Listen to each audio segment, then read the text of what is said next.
leprosos. De caminho para Jerusalém, Jesus passava pelo meio de Samaria e da Galileia. Ao entrar numa aldeia, saíram-lhe ao encontro 10 leprosos, que ficaram de longe e gritaram: Jesus, mestre, tenha compaixão de nós. Ao vê-los, Jesus disse: vão e apresentem-se aos sacerdotes. Aconteceu que, indo eles, foram purificados. Um dos 10, vendo que estava curado, voltou dando glória a Deus em alta voz e prostrou-se com o rosto em terra aos pés de Jesus, agradecendo-lhe. E este era samaritano.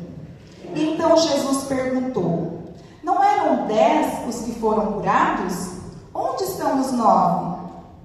Não se achou quem voltasse para dar glória a Deus, a não ser este estrangeiro? E lhe disse: levante-se e vá. A sua fé salvou você. Amém. A história que acabamos de ler é uma história muito conhecida, uma história de fácil compreensão.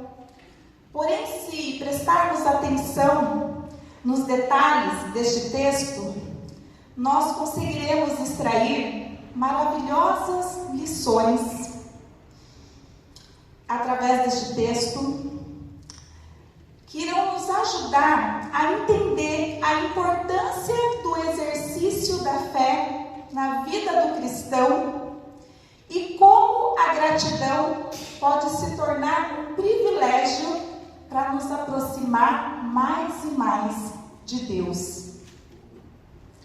Essa palavrinha pequena, com apenas uma sílaba, chamada fé, é algo fundamental no nosso relacionamento com o Criador.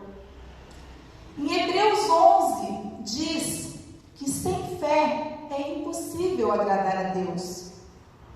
E com isso nós entendemos que se nós também não tivermos fé, o nosso relacionamento com Deus se torna algo impossível.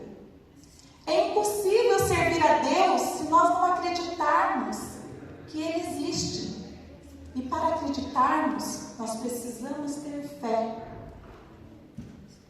E essa história que nós lemos, ela nos dá inúmeras lições sobre fé.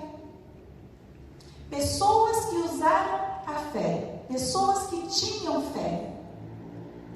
Nós lemos que Jesus estava passando por um caminho, por um determinado lugar, e neste caminho tinha uma aldeia, um arraial, onde tinha ali algumas pessoas. Nessa história especificamente diz que haviam 10 leprosos. Esses 10 leprosos estavam nesse lugar fora da cidade, por esse caminho que Jesus passava, porque eles sofriam de uma doença. Esses 10 leprosos estavam diagnosticados com lepra. E naquela época, a lepra era algo incurável. A pessoa que tinha lepra, ela não estava apenas doente, mas ela também estava condenada. Porque as pessoas que tinham lepra precisavam viver isoladas. Elas não tinham o direito de viver em convívio. Então elas eram afastadas da sua família, dos seus amigos, dos seus filhos, do seu trabalho, e viviam nesses lugares retirados. A lepra era uma doença terrível, queridos, que afetava o corpo, consumia os ossos, a pele, certamente tinha mau cheiro, dor. Mas eu acredito que esses homens que estavam ali, nesse local, afastado, isolados, a doença maior deles talvez não fosse a física, mas a emocional, a psicológica. Tivemos prova, vivendo a pandemia, o auge da pandemia, do quanto o isolamento gerou doenças emocionais. Porque o ser humano ele foi criado para a interação, foi criado para o convívio.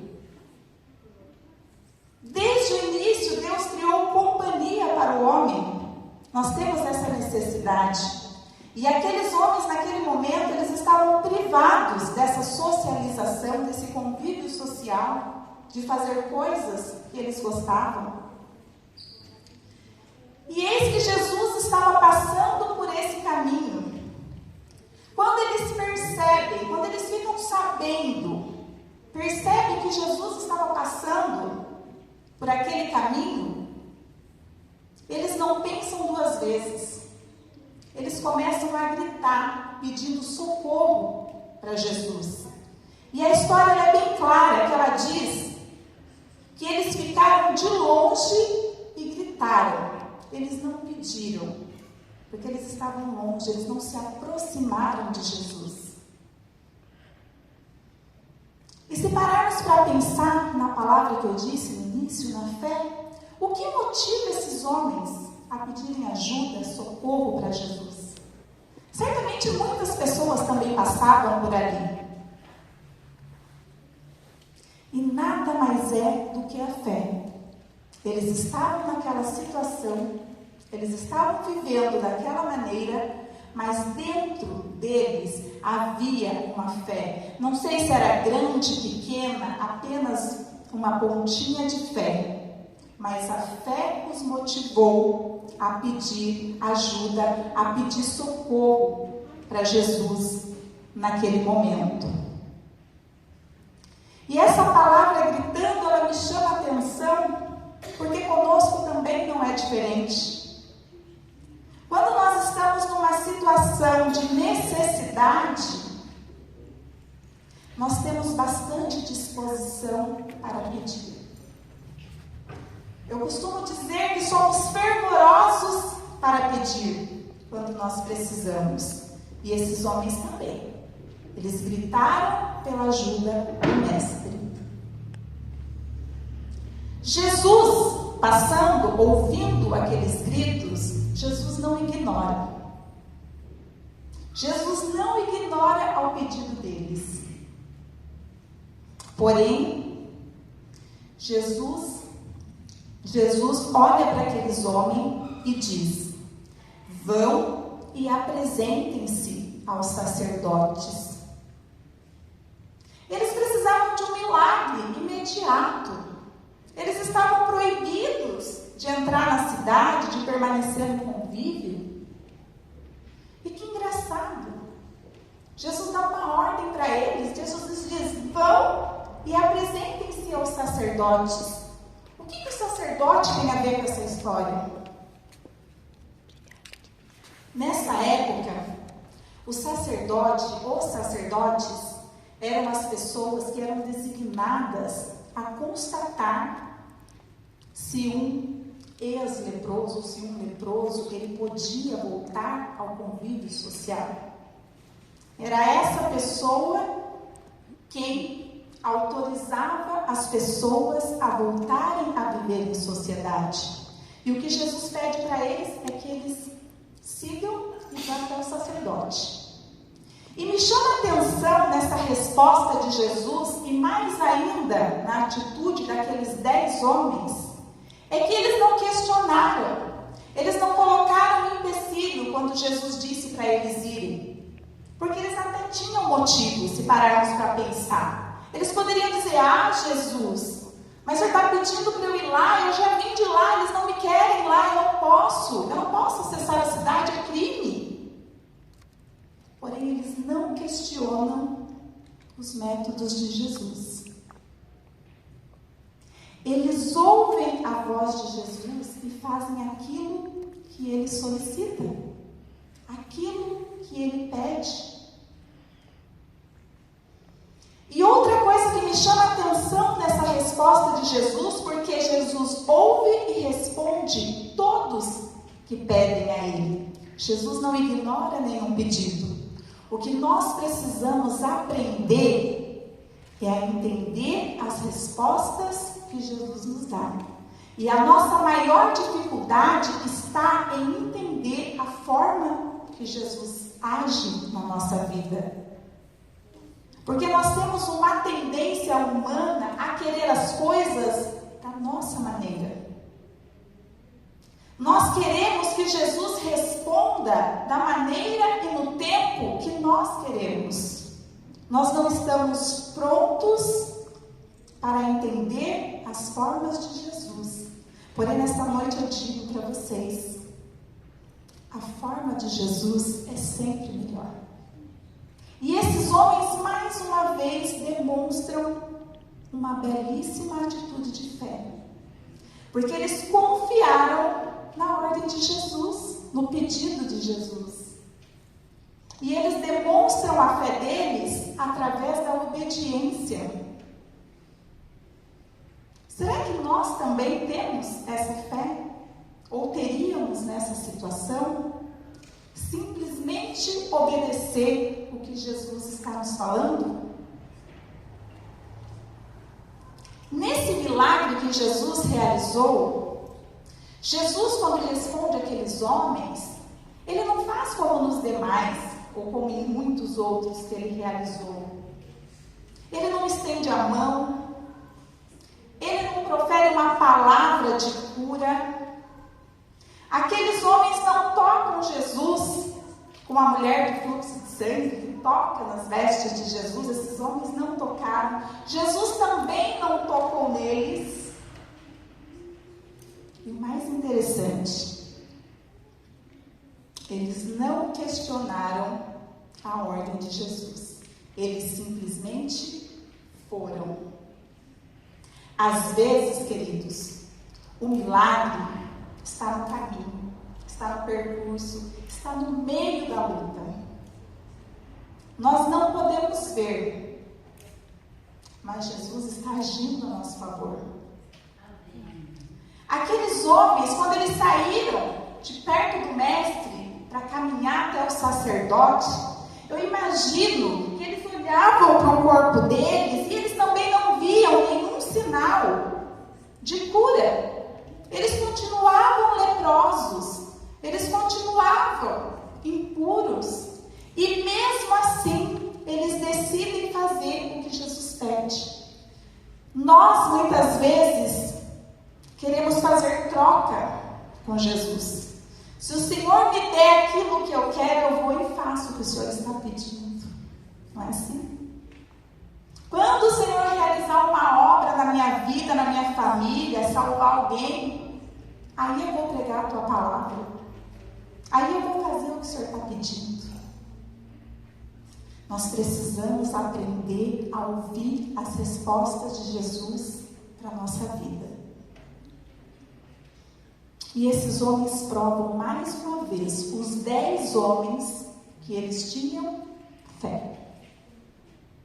A fé provada através da obediência.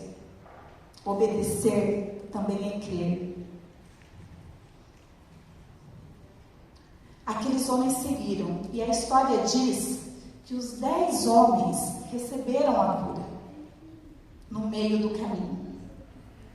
Eram 10. No início, 10 tiveram fé para pedir. No meio da história, 10 confiaram em Deus, em Jesus, e fizeram o que ele pediu. Porém, a partir do versículo 15, essa história começa a mudar um pouquinho. Porque os 10 homens receberam a cura, receberam o milagre. Porém, diz que apenas um volta para agradecer. Como eu disse, somos fervorosos para pedir, mas na hora de agradecer.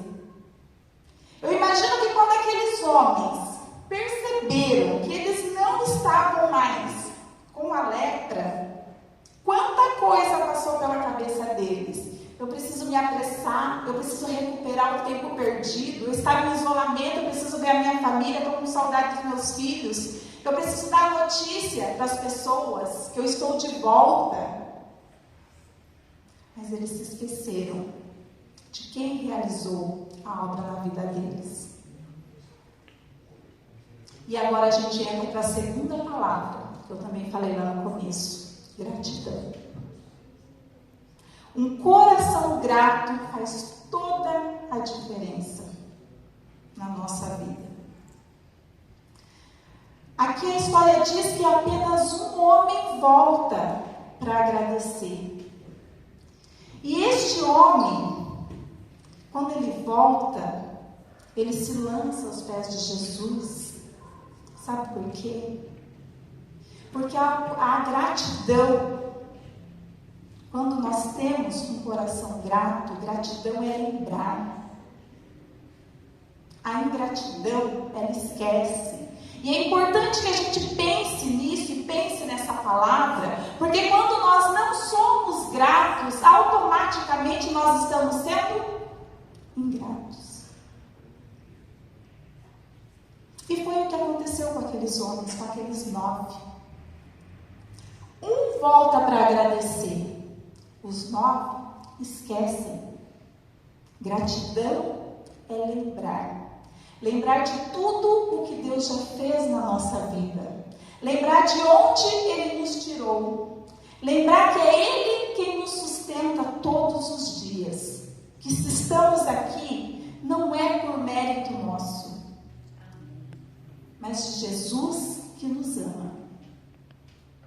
E quando aquele homem que tinha um coração grato, porque a gratidão também tem o poder de aproximar. Então ele se aproxima do mestre. No início da história nós vemos que eles estavam longe. Um coração grato aproxima. Um coração ingrato distancia. E esse homem se coloca aos pés de Jesus e agradece. Ele testemunha o milagre na vida dele. Um coração grato testemunha, expressa as bênçãos recebidas, não esconde. Às vezes nós temos mais facilidade para pedir oração porque estamos em luta, mas quando recebemos a vitória, passamos direto pelaquele irmão que orou por nós e esquecemos de testemunhar a bênção recebida. Gratidão também é testemunhar, é expressar aquilo que Deus faz na nossa vida, porque o nosso testemunho é capaz de salvar vidas. Amém. E o mais bonito é que Jesus, Ele abençoa a todos, todos receberam um milagre. Jesus não usa do seu poder para escolher a quem Ele vai abençoar. O sol nasce para todos. Para quem acredita e também para quem não acredita. Para o fiel, também para o ímpio. A chuva cai para todos. Porém, essa história também nos dá um exemplo. Que um coração grato, ele recebe dobrado das mãos de Deus. Porque lá no versículo 19 diz: e lhe disse, levante-se e vá, a sua fé salvou você. Um coração que voltou, um coração grato que voltou para agradecer a Deus, recebeu em dobro, porque ele também, além de receber a cura, ele recebe a salvação das mãos de Jesus. Que eu e você possamos nessa noite pedir para que Jesus nos dê um coração grato, que Ele aumente a nossa fé, que nós possamos aprender a não questionar a maneira que Ele vai fazer na nossa vida, mas confiar no que Ele nos diz. Que nós possamos confiar cada dia mais, que se nós formos fiel e agradecido, o Senhor tem muitas e muitas bênçãos para realizar na nossa vida. No Salmo 103 diz: bendize, ó minha alma, o Senhor, e tudo que é em mim, bendiga o seu santo nome. Bendize, ó minha alma, o Senhor, e não te esqueças de nenhum de seus benefícios. Ser grato é lembrar de tudo aquilo que Deus já fez na minha e na sua vida. Que possamos sair nesta noite olhando para tudo o que nós temos, tudo o que nós somos, e reconhecer que quem faz por nós é Deus. E Ele merece toda a nossa gratidão e toda a nossa adoração. Que Deus nos abençoe. E agora eu convido a Emily para uma mensagem musical.